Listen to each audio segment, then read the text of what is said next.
Hello, friends. How are we doing today? We got another setup video for you. So this is going to be Silverstone GP. We got 20C track temp, 50% rubber. I'm gonna hush and play the hot lap real quick, and then we can talk about it. Before you watch this, I suggest looking over the off-track rules, or maybe not watch this, but before you go out on track, take a look at these and see where the boundaries are that you can push. We'll talk about that in a sec. But I'm gonna go ahead and hush, and we play this hot lap. Let's go.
All right, so we're rocking out what low 151s right now. I think there's still plenty of time to gain. I've been juggling between this and doing some Watkins Glen races. Got my 4 races in for the week. Got a little P2 last night. Uh, but yeah, it gets crazy out here in this F3 world. A lot of first lap heroes, right? But yeah, let's go through this corner by corner. There's a lot to talk about in Silverstone. I feel like it's so hard to lay down the perfect lap here. There's a lot of high speed corners, there's low speed corners. There's just it's a great. I almost want to make this the dojo for building setups. Like you got to think about high speed rotation, low speed rotation, tire grip. How much aero do you want? All these types of things. What kind of how soft or stiff your springs need to be. But let me stop rambling and we'll jump into the first corner. So this one, everything's full throttle, full throttle. Get right through there. There you go. I feel like I did pretty good through this one. You could probably hit even better line. This is a good example of stuff to work on. Hit the brake, arc the car, take a late apex. You could get even lower. You could see my telemetry is ugly, but I'm not a good driver. So it's always fun to narrate your own faults. This one, that braking zone, it's kind of right where the curb starts. You hold the brake, release it, let off of it, get on the throttle. Really, you don't want to stomp on the throttle like that. I might have stomped a little too hard. It wasn't so bad, but you even want to get back over to the right a little more, I feel like, to hit this next one good. I drop it all the way into first on this next corner because I needed the extra rotation. It's probably because I came in a little too shallow. So here it is. You're like, oh, and then watch me first catch a low rotation, go. I'm sliding. Look at them sliding. That's understeered out. Yeah, still catch it. I jump back to second, get on the throttle. Pretty good though. So I saved it, but you can go faster through there. I struggle with turn four so much. This one too, you could lose a tenth. I probably lost a tenth right there. You can get a little further over. Arc the car. What don't have so much track distance. A shorter path is always faster, the same speed.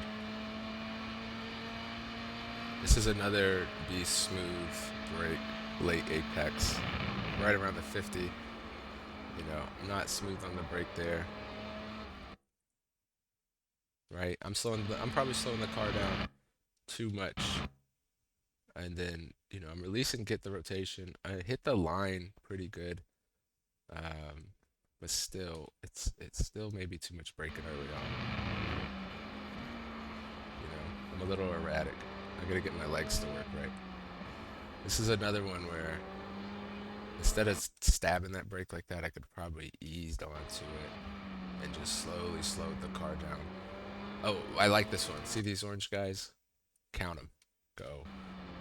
One, two, three, four, right? Hope my telemetry's on the right time. Yeah, we're good. Cut that. Make sure you cut this as well. Cut through there. That gives you at least a tenth, maybe 2 tenths. I can't remember.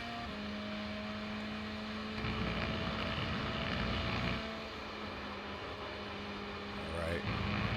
This is a fun one for setup building. You mess with the setup, and all of a sudden you can't do this turn right. You don't get enough rotation. You don't have enough grip. Whatever the issue is with the setup. This one feels really good. I have pretty good high speed rotation, and the roll bars can sort of absorb all that high speed rotation as well, and it doesn't ruin the slow speed corners so much. But this is just let off, turn that car in, get back on the throttle as soon as you can. You can even let off to like 25, 50% and still make it through there. Oh, I hate this series of turns. I love them when I get it right, but it's all about this corner right here. How fast can you get out of there?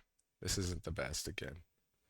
But the point of this is to get through these, stay over, cut through there, go as fast as you can, hold as much speed as you can.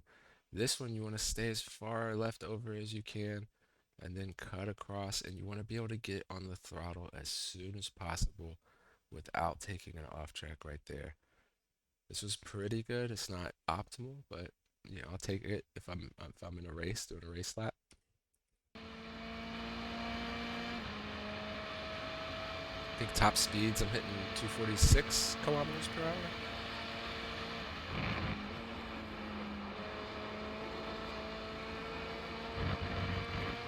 I think it's a good turn to look at. So this is almost smooth Ridgeway. I get on the brake pretty good. I'm letting off, letting off, letting off. That was pretty good braking, and man, I probably throttled it up a little too hard at first, but we're still okay. I'm turning it, and yeah, I don't get the off track right. This one you get an off track real easy, but you also, if you go too far to the left, you're gonna get a slowdown. So just look out for that. This is another little tricky section. Brake hard, hard, get down, turn the car. Now here's, you just want to arc it around. I did pretty good. I could have done better, but I think the word arcing is a good word for a lot of this. Is, yeah, you want to slow down just enough through there, and then you want to get a lot of rotation around this corner. Got pretty close to that curb. I'm proud of myself, right? Be proud of yourself when you don't hit the sausage curb, but you just kiss the sausage casing. And this one, you don't even, if you get it right, you don't even have to go all the way up there. If you catch this and get it at the right angle, like if you get a little further to the left off of this turn, I probably came in too hot, right? I'm sliding. And if you get the right entry on here and get enough rotation, you can get this kind of arc on throttle as much speed as you can, and you'll never go off on here. You can go full speed through here. You have so much runoff. Like I only went to there, but we could move over a whole car. This is one of those ones where I think if you just keep your two right tires on these white and black curbs, you'll be all right. And bam, we hit a 151 too. When I first started doing this track, I was hitting like 153, 154, 153, 152. I was like, man, last season, last time we raced this, I was hitting under 151 sometimes, and the new tires, everything feels a little different. We just came from Watkins. There's a lot more, less flat roads. I can't even remember the word right now, but the roads are, on camber, off camber. They're much more like an oval race, right? This track is so flat. You have to really control the car. You need to slow it down slowly, sometimes abruptly, and you got to get smooth on the throttle. Be really smooth on the throttle. Take care of those tires a lot. Um, but as again, thank you everyone for subscribing to the Patreon. Supporting me with the setups. I hope you liking the setups. Putting a pretty good amount of effort into them, making them feel fast and hopefully comfortable. I try to make it to where you can be sort of honestly, kind of a jackass on the throttle, and you're not going to just spin the car. I think some of the top level guys with more throttle control could probably handle something a little bit twitchier. But I try to make the setup friendly and fast, and I hope it works out really well for y'all. I hope you have a good race this week at Silverstone. I feel like there's a lot of places to pass, there's a lot of places to crash, and hopefully you do well. But thanks again. Y'all have a good one.